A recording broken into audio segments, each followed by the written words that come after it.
Pretty interesting take, huh? So I've got up here to let's run through what's coming up next, our final speaker for the session. So when I heard that I'd be working with a medical researcher and a surgeon, honestly, I was a little bit intimidated because, especially with the impacts of his research, I thought it was a bit above my pay grade. But meeting the next speaker, what shocked me and surprised me was not only how approachable he was, but also he gave me an important reminder. It was a reminder that sometimes problems can be big, they can be complicated, but the solutions don't necessarily have to be. Instead of being intimidated, sometimes just having a go is enough. And I think, hopefully, you'll learn an important lesson here today as well. Please welcome to the stage, William Crohan.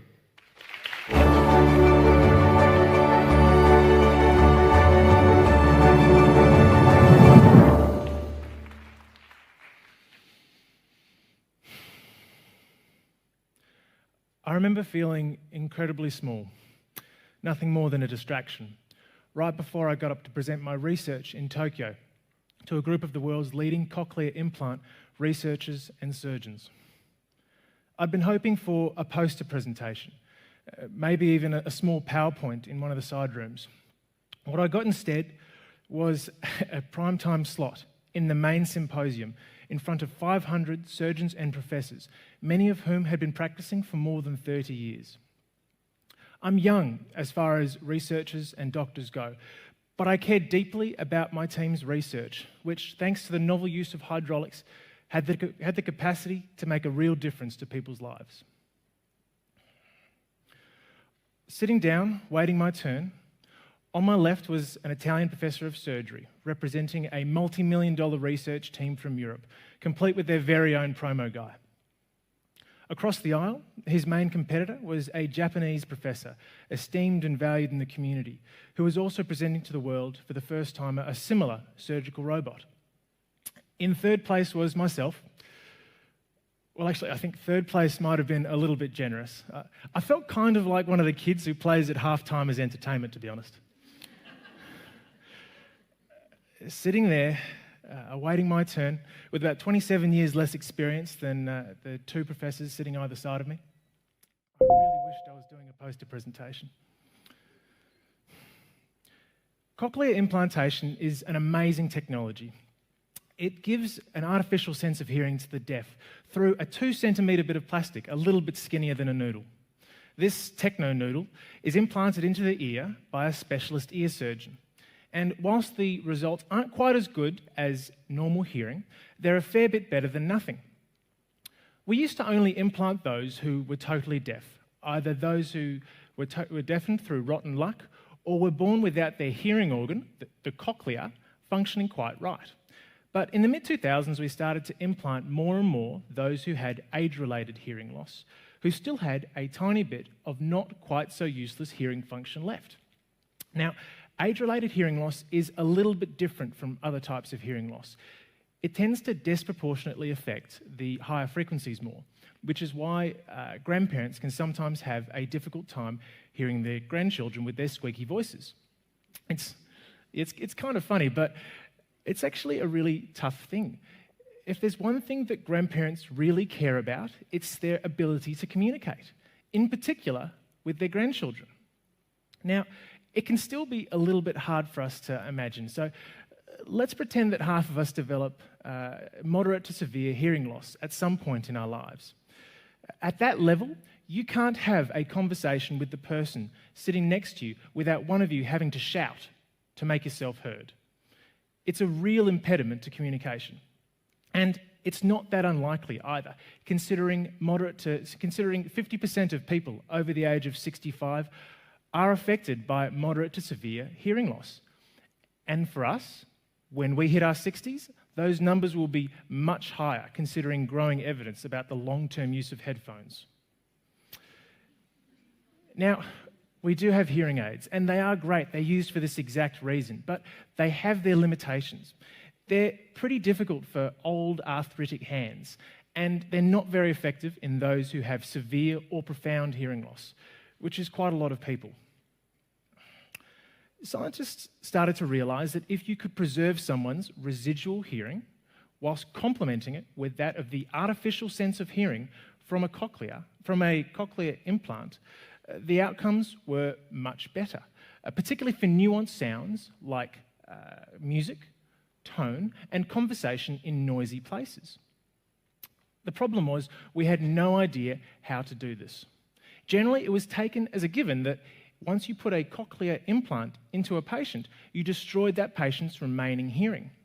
And that's because the tiny movements associated with putting an implant inside the ear are the equivalent of a jet plane taking off right next to your head. It's very loud and likely to ruin all of your remaining hearing. Now, that's where my team's research comes into play. We're looking at hearing preservation in cochlear implantation. And at this point, I have to pay tribute to my research supervisors, Professor Ganesh Rajan, Professor David Fletcher, Dr. Anand Acharya, and Miss Daisy Tavora Vieira. Without them, I simply wouldn't be standing here today. We all have our own roles in the team. My role is to work in the laboratory, coming up with new ways of trying to reduce the variation in pressure inside the cochlea during surgery. The surgery itself is incredibly intricate and tiny. It takes a very steady hand and decades of practice. It's actually not that different to the board game Operation, but it's just the stakes are slightly higher.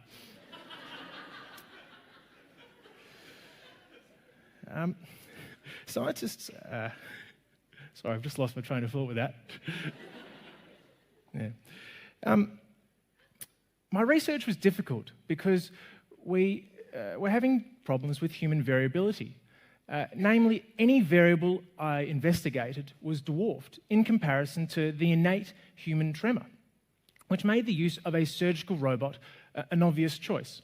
Now, we do have a photo here, but I must warn you, this is real science. It is scary, confronting stuff. Pure, unadulterated content. Please don't be blown away by how awesome it is. Ready? Here we go. Bum, bum. All right, let's take a closer look.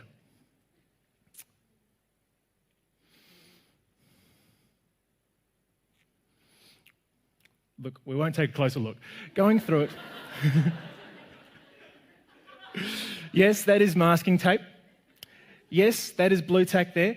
Yes, that is a clamp from our local hardware store. We'll turn it off now, we'll hide it. Look, it was a simple handheld device which produced a slow, reproducible insertion over the course of a minute. And it was about as simple as something you'd expect to find in a box of Lego. I was shocked to find out that this device not only matched our best surgical efforts, but matched the best efforts of the leading surgeons from around the world. Not with an expensive contraption, but with a $15 Lego ripoff.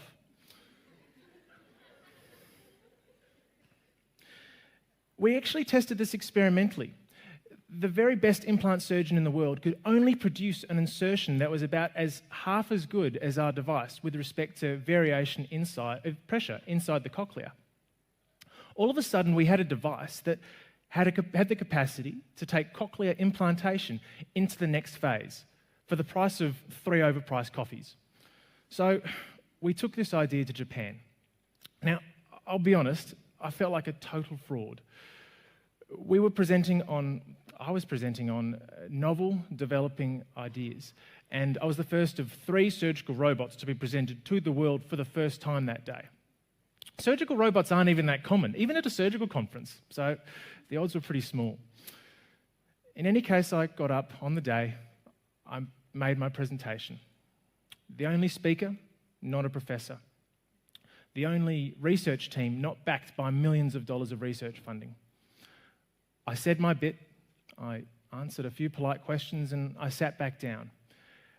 And it wasn't until after the presentation that I started to realize that we might have something of real value here. People were coming up to us and asking us all sorts of questions. Have you commercialized the device yet? Is the intellectual property for sale? Have you tested this in humans? I was blown away that a device so simple could be held in such high regard by the scientific community. Even now, we're in conversation with companies overseas looking to develop our ideas to incorporate into widespread models. I'd been so focused on my age, inexperience, and the relative simplicity of my research that I hadn't thought about its value to the wider community. Now, I'm not pretending to be the next great researcher or surgeon out there. I'm just trying to be a good one right now. But I think the real lesson in this is that great ideas don't have to be complex ones, and they don't have to come from someone with years of experience. On that stage in Tokyo, I was so focused on what I wasn't that I forgot about what I was. I was young, inexperienced, but I was coming at the problem from a fresh angle. And I had an idea that had the capacity to help millions of people. If you've got a problem and you're passionate about fixing it, that's all that matters. Thank you.